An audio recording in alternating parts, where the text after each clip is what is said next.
স্বাগত ডিবিসি সংবাদে। আপনাদের সাথে আছি আমি সুনন্দা রায়চৌধুরী। এবার জানাবো খবরের বিস্তারিত। নতুন দল হবে, সেই দলের দায়িত্ব নিতে চলতি সপ্তাহেই উপদেষ্টার পদ ছাড়তে পারেন নাহিদ ইসলাম। অভ্যুত্থানের চেতনা লালন করে এমন ব্যক্তিরাই নতুন দলের নেতৃত্বে থাকবেন বলে জানিয়েছেন জাতীয় নাগরিক কমিটির সদস্য সচিব আক্তার হোসেন। কেমন হবে নতুন এই দলের গঠন প্রক্রিয়া, কারা থাকবেন সেই দলে, প্রতীক আর নামই বাকি, ডিবিসি নিউজকে সেই সব বিষয় খোলাসা করেছেন নাগরিক কমিটির শীর্ষ নেতারা। দেশের রাজনীতিতে টক অব দ্য কান্ট্রি কবে আসছে ছাত্রদের নতুন রাজনৈতিক দল? কি হবে সেই দলের নাম? কাদের হাতেই বা থাকবে নেতৃত্বের চাবিকাঠি? সুনির্দিষ্ট দিনক্ষণ এখনও নিশ্চিত নয়, তবে সূত্র বলছে সব ঠিক থাকলে ২৬ ফেব্রুয়ারি বা চলতি সপ্তাহেই প্রকাশ হতে পারে ছাত্রদের নতুন রাজনৈতিক দল। দলের প্রতীক এবং নাম নির্ধারণ না হলেও জানা গেছে নাম এবং প্রতীকে থাকবে জুলাই অভ্যুত্থানের চেতনা। নতুন এই দল কোনো বিশেষ ব্যক্তি নির্ভর হবে না, গণতান্ত্রিক পদ্ধতিতেই পরিচালিত হবে সেই দল, জানালেন নাগরিক কমিটির সদস্য সচিব। আমরা আশাবাদী যে ফেব্রুয়ারির শেষার্ধের মধ্যেই আনুষ্ঠানিকভাবে আমরা আমাদের নতুন দলের যাত্রা শুরু করতে পারবো। ইতিমধ্যে জনগণের কাছে তাদের মতামত সংগ্রহের জন্য আমরা একটি ক্যাম্পেইন শুরু করেছি, আপনার চোখে নতুন বাংলাদেশ। এখন পর্যন্ত এটি স্পষ্ট যে দলের শীর্ষ নেতৃত্বে থাকবেন উপদেষ্টা নাহিদ ইসলাম। নতুন দলের দায়িত্ব নিতে চলতি সপ্তাহে তিনি সরকার থেকে পদত্যাগ করতে পারেন বলে জানালেন নেতারা। নাহিদ ইসলাম বলেন, আসিফ মাহমুদ বলেন, আর মাহফুজ আলম বলেন, তাদের উপরে জনতার একটা আশা আকাঙ্ক্ষার প্রত্যাশার চাপ আছে। তারা যদি মনে করেন যে জনগণের এই চাপে তারা সাড়া দেবেন, তাদের এই আকাঙ্ক্ষাকে ওনারা গুরুত্ব দিবেন এবং দলের দায়িত্ব গ্রহণে তারা ওই জায়গাটা ছেড়ে আসবেন, পদত্যাগ করে আসবেন, সেটা আমাদেরকেও অনুপ্রাণিত করবে।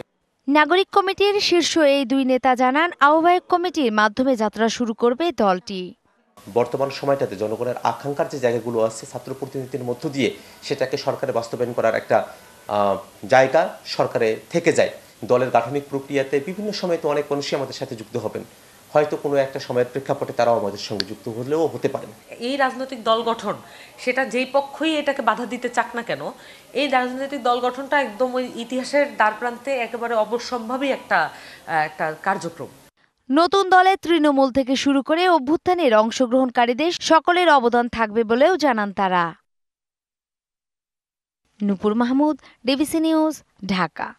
জাতিসংঘের প্রতিবেদনের পর দেশে বিচার করার পাশাপাশি জুলাই আগস্ট গণহত্যার দায়ে শেখ হাসিনার বিরুদ্ধে আন্তর্জাতিক আদালতে মামলা করা উচিত বলে মনে করছেন বিএনপিপন্থী আইনজীবীদের কেউ কেউ। মানবাধিকার কর্মীরাও বলছেন একই সাথে দেশে আন্তর্জাতিক অঙ্গনে বিচার কাজ চালিয়ে নেওয়া যেতে পারে। এমন বাস্তবতায় আন্তর্জাতিক অপরাধ ট্রাইব্যুনালের চিফ প্রসিকিউটর বলেছেন, আইসিসিতে গেলে এই বিচার কাজ শেষ করতে দীর্ঘ সময় লেগে যাবে। জুলাই আগস্টের গণঅভ্যুত্থান দমাতে আইনশৃঙ্খলা বাহিনী নির্বিচার গুলি ও নির্মম হত্যাযজ্ঞে স্তম্ভিত হয় পুরো বিশ্ব। রক্তস্নাত আত্মত্যাগের মধ্য দিয়ে পতন ঘটে আওয়ামী লীগ সরকারের, দেশ ছাড়তে বাধ্য হন শেখ হাসিনা। পরবর্তী সময়ে জাতিসংঘের তদন্তে উঠে আসে চাঞ্চল্যকর তথ্য। প্রতিবেদনে দাবি করা হয় শেখ হাসিনার নির্দেশে নির্বিচারে গুলি চালায় আইনশৃঙ্খলা বাহিনী। ১৯ জুলাই জ্যেষ্ঠ কর্মকর্তাদের সাথে বৈঠকে আন্দোলনের সমন্বয়কদের হত্যা ও গুমের নির্দেশ দিয়েছিলেন শেখ হাসিনা। এতে ৪৫ দিনের গণ আন্দোলনে মারা যান ১,৪০০ মানুষ আর আহত হন ১১,৭০০, যাদের মধ্যে ১২ থেকে ১৩% শিশুও রয়েছে। দেশে গঠিত আন্তর্জাতিক অপরাধ ট্রাইব্যুনালে গণহত্যার বিচার কাজ চললেও বৈশ্বিক পরিমণ্ডলে প্রকাশিত ওই তদন্ত প্রতিবেদনের পর অনেকের দাবি আন্তর্জাতিক অপরাধ আদালতে বিচার করতে হবে শেখ হাসিনার। এ বিষয়ে বিএনপির আইন সম্পাদক বলেন, সরকারের উচিত গণহত্যার দায়ে শেখ হাসিনার বিরুদ্ধে আন্তর্জাতিক আদালতে মামলা করা।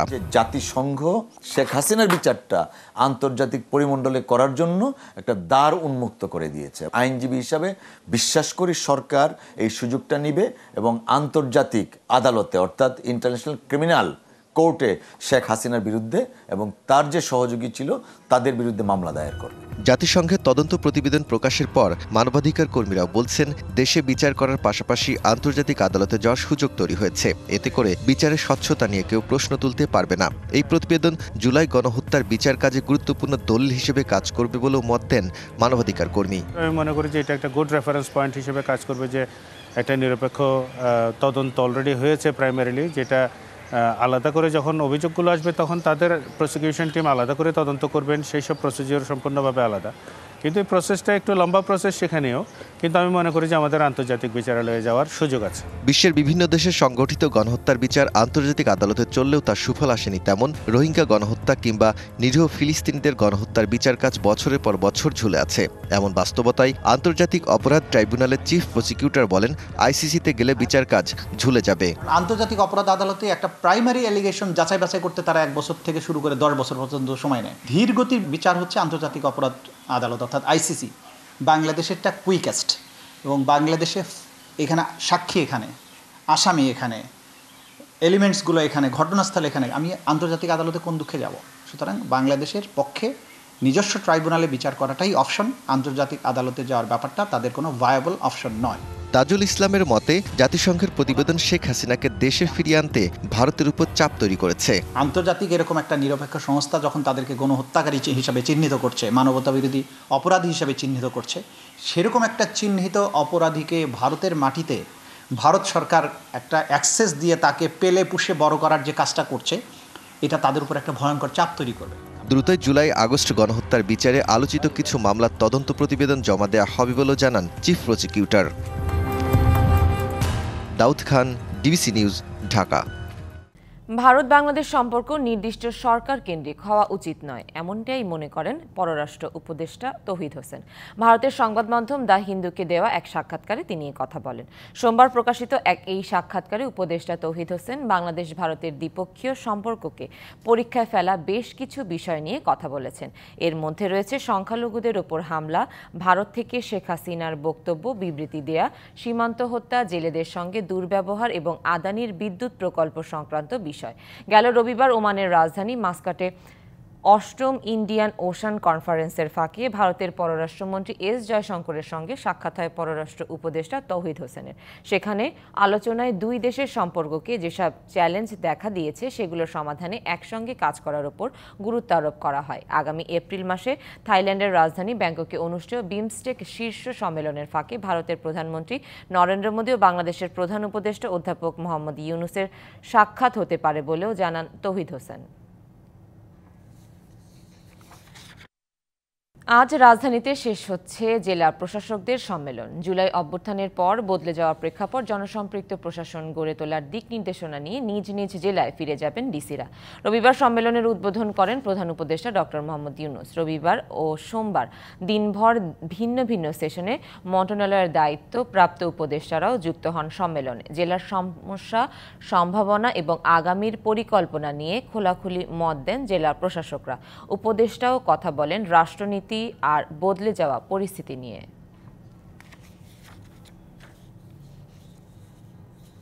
পানির ন্যায্য হিস্সার দাবিতে তিস্তা পারে চলছে জাগোবাহে তিস্তা বাঁচাই কর্মসূচি। গতকাল দুপুর থেকে উত্তরাঞ্চলের 5 জেলার 11টি পয়েন্টে শুরু হয় 2 দিনের কার্যক্রম। গতকাল এই কর্মসূচিতে যোগ দেন বিএনপির মহাসচিব মির্জা ফখরুল ইসলাম আলমগীর সহ কেন্দ্রীয় ও স্থানীয় নেতারা। আজ কর্মসূচিতে ভার্চুয়ালি যুক্ত হবেন বিএনপির ভারপ্রাপ্ত চেয়ারম্যান তারেক রহমান। এই কর্মসূচি ঘিরে তিস্তা পারে তাঁবু টাঙিয়ে 48 ঘন্টার অবস্থানে হাজারো মানুষ। তারা বলছেন, ভারতের বৈষম্যমূলক আচরণের কারণেই তিস্তা বর্ষায় আগ্রাসী আর শুষ্ক মৌসুমে মরা নদীতে পরিণত হয়। গতকাল সমাবেশে মির্জা ফখরুল বলেন, বাংলাদেশের সাথে বন্ধুত্বপূর্ণ সম্পর্ক চাইলে ভারতকে দাদাগিরি বন্ধ করতে হবে। তিস্তা নদী রক্ষা আন্দোলনের প্রধান সমন্বয়ক ও বিএনপি নেতা আসাদুল হাবিব দুলু বলেন, তিস্তা নিয়ে ভারতের অবস্থান বিশ্ববাসীর কাছে তুলে ধরা হবে। কর্মসূচিতে রয়েছে বিভিন্ন ধরনের খেলা, ভাওয়াইয়া, নাটক সহ বিভিন্ন সাংস্কৃতিক অনুষ্ঠান আয়োজন।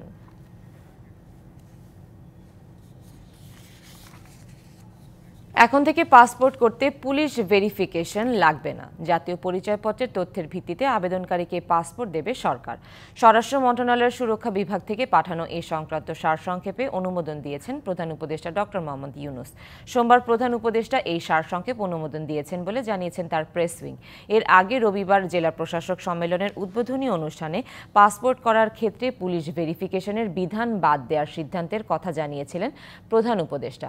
পুলিশ ভেরিফিকেশনের প্রয়োজন প্রয়োজনীয়তা শিথিল করার পেছনে স্বরাষ্ট্র মন্ত্রণালয়ের যুক্তি হচ্ছে ইতিবাচক পুলিশ প্রতিবেদনের ভিত্তিতে আবেদনকারীকে পাসপোর্ট ইস্যু করা হয়। বিদ্যমান পদ্ধতিতে একটি সাধারণ পাসপোর্ট 12 কর্মদিবস ও এক্সপ্রেস ডেলিভারির ক্ষেত্রে 3 কর্মদিবসের মধ্যে পাসপোর্ট দেওয়া হয়ে থাকে। কিন্তু পুলিশ ভেরিফিকেশন যথাসময়ে না পাওয়ার কারণে বা পুলিশ ভেরিফিকেশনের সময় অনাবশ্যক কাগজপত্র যাচাইয়ের কারণে আবেদনকারীর ভোগান্তি হয়। আবেদনকারীর ভোগান্তি কমানোর পাশাপাশি যথাসময়ে পাসপোর্ট প্রাপ্তি নিশ্চিত করতে অন্তর্বর্তী সরকার পুলিশ ভেরিফিকেশন ব্যবস্থা তুলে দেওয়ার সিদ্ধান্ত নিয়েছে। চুয়াডাঙ্গায় চিনিকল কেরু অ্যান্ড কোম্পানি এলাকায় একের পর এক বোমা আর ককটেল উদ্ধারে দেখা দিয়েছে আতঙ্ক। সরকারকে বেকায়দায় ফেলতেই দুষ্কৃতকারীরা এই কাজ করছে বলে দাবি বৈষম্য বিরোধীদের। তদন্ত করে জড়িতদের বিরুদ্ধে ব্যবস্থা নেওয়ার কথা জানিয়েছে পুলিশ। গত 13 ফেব্রুয়ারি কেরু অ্যান্ড কোম্পানির শ্রমিক কর্মচারী ক্লাবের পাশে লাল টেপে মোড়ানো একটি বোমা সদৃশ বস্তু দেখতে পান আনসার সদস্যরা। পরে জানা যায় সেটি বোমা। ওই দিন রাতেই তা নিষ্ক্রিয় করে র্যাব 5-এর বোম ডিসপোজাল ইউনিট। এর 2 দিন পর শ্রমিক কর্মচারী ক্লাবের সামনে পাওয়া যায় কালো টেপে মোড়ানো বোমা। 16 ফেব্রুয়ারি কোয়ার্টার এলাকায় যৌথ বাহিনীর তল্লাশিতে উদ্ধার হয় আরও কয়েকটি বোমা ও ককটেল। এতে আতঙ্ক ছড়িয়েছে ওই এলাকায়। এখানে 4-5 দিনের ব্যবধানে মোট 6টি ককটেল জাতীয় বোমা সদৃশ্য বস্তু উদ্ধার করেছে আইন শৃঙ্খলা বাহিনী। আমাদের কেরুর ক্যাম্পাসে যে বোমার দৃশ্য পাওয়া যাচ্ছে, এর জন্য আমরা খুব আতঙ্কিত। আমার এই কেরুতে সার্ভিস প্রায় 37 বছর চলছে, এই ধরনের আমি দেখিনি। জুলাই অভ্যুত্থানে হামলাকারী গোষ্ঠী হয়তো সরকারকে বেকায়দায় ফেলতেই এমন ঘটনা ঘটাচ্ছে বলে দাবি বৈষম্য বিরোধী ছাত্র আন্দোলনের নেতাদের। এই পতিত যে শক্তি আছে তাদের একটা হাত থাকতে পারে। আবারও এই বোমা আতঙ্কের মাধ্যমে সরকারি সব প্রতিষ্ঠানকে অকার্যকর করতে যাচ্ছে। অন্তর্বর্তীকালীন সরকার যাতে ব্যর্থ হয় তারা এই প্রচেষ্টাই চালাচ্ছে। কেরু অ্যান্ড কোম্পানি কর্তৃপক্ষ বলছে এরই মধ্যে দর্শনা থানায় মামলা হয়েছে 2টি। এ বিষয়ে তদন্ত করছে পুলিশ। কেউ বা কারো একটা পরিবেশ, একটা অস্থিতিশীল পরিবেশ তৈরি করার জন্য করছে। আর যেহেতু বিষয়টি আমরা মামলাও করেছি, তদন্তাধীন রয়েছে, আশা করতেছি এর মধ্যে দায়ী কারা বা এর পিছনে কার ইয়ে আছে সেটা বের হয়ে আসবে। 2 দিনের ব্যবধানে 2টো ককটেল পাওয়া যায়। এ বিষয়ে রুজুকৃত মামলা 2টিতে আমরা তদন্তের সাপেক্ষে যারা জড়িত আছে তাদের বিরুদ্ধে কঠোর ব্যবস্থা গ্রহণ করা হবে। এসব ঘটনার সাথে জড়িতদের দ্রুত আইনের আওতায় আনার দাবি কেরুর শ্রমিক ও এলাকাবাসীর। DBC news desk. চট্টগ্রামের কর্ণফুলী নদীর নাব্য ফেরাতে চলমান ড্রেজিং প্রকল্প শেষ হচ্ছে চলতি বছরের জুনে। এর মাধ্যমে কর্ণফুলীর প্লাস্টিক বর্জ্য অপসারণের পাশাপাশি নগরের জলাবদ্ধতা কমার আশা করা হচ্ছে। ড্রেজিংয়ের ফলে নদীর মোহনায় লাইটরেজ জাহাজের জট কমায় পণ্য পরিবহনে এসেছে গতি। তবে নগর থেকে প্রতিদিন আসা হাজার হাজার টন প্লাস্টিক বর্জ্য অপসারণ আর নদীর পাড়ের অবৈধ স্থাপনার কারণে কিছুটা চ্যালেঞ্জের মুখেও পড়তে হচ্ছে সংশ্লিষ্টদের। দেশের বাণিজ্যিক রাজধানী খ্যাত চট্টগ্রামের লাইফলাইন কর্ণফুলী নদী, কিন্তু দখল আর দূষণে টালমাটাল অবস্থা এই নদীর।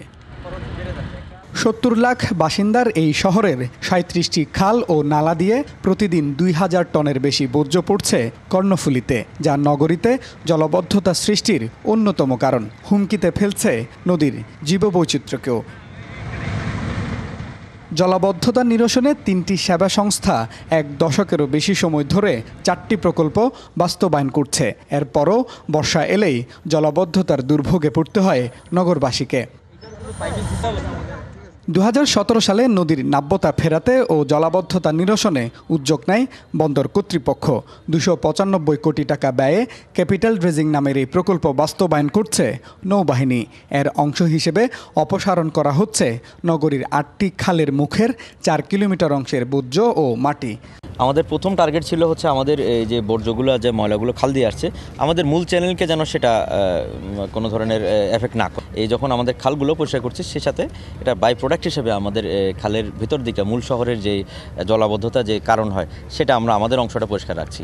এখন পর্যন্ত প্রায় 55,000 ঘনফুট মাটি ও বর্জ্য তুলেছে সংস্থাটি। এতে নদীর নাব্যতার সাথে বাড়ছে জাহাজ চলাচল। 4 মিটার গভীরতা ধরে লাইটারের শিপগুলো এখানে আরও কনফিডেন্টলি আসতে পারছে এবং নদীর যে এই অংশের উইডটা আছে সেই উইডটা কিন্তু বৃদ্ধি পেয়েছে। এই প্রকল্পের ক্যাপিটাল অংশ এবং মেনটেন অংশ সব মিলে আমরা প্রায় 55 লক্ষ ঘনমিটার মাটি বালি বর্জ্য অপসারণ করেছি। নগরীর শাহ আমানত সেতু এলাকা ও চাকতাই খালের মুখে কর্ণফুলীর প্রস্থ প্রায় অর্ধেক কমেছে। ড্রেজিংয়ের মাধ্যমে আগের অবস্থায় ফিরতে পারে নদী। ড্রেজিংয়ের ফলে এখান দিয়ে এখন 4 মিটার ডাবতের জাহাজগুলো যাচ্ছে, নদীর নৌকা যাচ্ছে, মানে আর কোনো সমস্যা এখানে হচ্ছে না। চর কাটতে কাটতে এখন এখানে যখন আসছে এখন তখন জাহাজ সুন্দরভাবে চলতে পারতেছে, নৌকা যান চলাচল করে ঠিক মতো করতেছে। তবে কর্ণফুলীর দুই পারে অন্তত 2000 অবৈধ স্থাপনা রয়েছে। অন্যদিকে নগরীর প্রতিদিনের বর্জ্য ড্রেজিং প্রকল্পকে ফেলছে চ্যালেঞ্জের মুখে। Mujibul Haque, DBC news, Chittagong.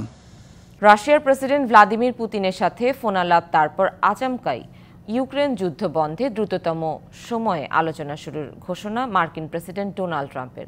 অবাক করার বিষয়ে আলোচনায় থাকছে না ইউক্রেনের ইউরোপীয় মিত্ররা। ট্রাম্প প্রশাসনের এমন পদক্ষেপে হতবাক ইউরোপ, যে কারণে প্যারিসে হুড়োহুড়ি করে নিরাপত্তা সম্মেলনের আয়োজন করেছে ইউরোপের নেতারা। ক্ষমতায় আসার পর থেকেই রাশিয়ার প্রতি নমনীয় মার্কিন প্রেসিডেন্ট ডোনাল্ড ট্রাম্প করেছেন বিতর্কিত নানা মন্তব্য। ইউক্রেনের কিছু ভূখণ্ড কোনো একদিন রাশিয়ার দখলে চলে যেতে পারে। সম্প্রতি এমন বেফাস মন্তব্য করেন ট্রাম্প। অস্বস্তিতে পড়েন ইউরোপের নেতারা। 12 ফেব্রুয়ারি বেলজিয়ামের ব্রাসেলসে ন্যাটোভুক্ত দেশের মন্ত্রীরা যখন বৈঠক করছিলেন, তখন ডোনাল্ড ট্রাম্প রুশ প্রেসিডেন্ট ভ্লাদিমির পুতিনের সঙ্গে 90 মিনিট ফোনে কথা বলেন। পরে ইউক্রেনের ন্যাটোভুক্ত হওয়ার প্রত্যাশাকে যুক্তরাষ্ট্র বাস্তবসম্মত মনে করছেন না বলে মন্তব্য করেন মার্কিন প্রতিরক্ষা মন্ত্রী পিট হেগসেথ। ন্যাটোকে এতদিন নেতৃত্ব দিয়ে আসা যুক্তরাষ্ট্র এখন মিত্রদের ফেলে নিজের ইচ্ছে মতো সিদ্ধান্ত নেয় হতবাক ইউরোপ। যুক্তরাষ্ট্রের এসব সিদ্ধান্তের ফল ইউরোপ ও ইউক্রেনকেই ভোগ করতে হবে বলেও আশঙ্কা করছেন বিশ্লেষকরা। ইউরোপের দীর্ঘ সময়ের মিত্র যুক্তরাষ্ট্র। পশ্চিম ইউরোপের নিরাপত্তার জন্য গঠিত সামরিক জোট ন্যাটোতে সবচেয়ে বেশি প্রতিরক্ষা ব্যয়ও যুক্তরাষ্ট্রের। তবে বর্তমান বাস্তবতায় ইউরোপের নিরাপত্তার জন্য ওয়াশিংটনের ওপর নির্ভরশীলতা কমানোর ওপর জোর দিচ্ছে ন্যাটো নেতারা। ইউক্রেন যুদ্ধ বন্ধে ইউরোপকে পাশ কাটিয়ে রাশিয়ার সাথে আলোচনা শুরু। ট্রাম্পের ঘোষণার পর তড়িঘড়ি করে প্যারিসে ইউরোপীয় নেতাদের জরুরি বৈঠক ডাকেন ফরাসি প্রেসিডেন্ট ইমানুয়েল ম্যাক্রন। ইউরোপীয় নেতাদের শঙ্কা, পুতিনকে খুশি করতে ইউক্রেনের স্বার্থ রক্ষা না করে যে কোনো চুক্তিতে সম্মত হতে পারেন ট্রাম্প। সব মিলিয়ে ট্রাম্পের মস্কোর প্রতি নমনীয়তার কারণে দিশেহারা ইউরোপ। সানজিদা ইসলাম তন্নি, ডিবিসি নিউজ ডেস্ক। সংবাদ এই ছিল এখনকার মতো। ডিবিসি নিউজের সংবাদগুলো পড়তে ভিজিট করুন dbcnews.tv আর ভিজিট করুন ডিবিসি নিউজের ফেসবুক পেজ এবং ইউটিউব চ্যানেল। সাথেই থাকুন।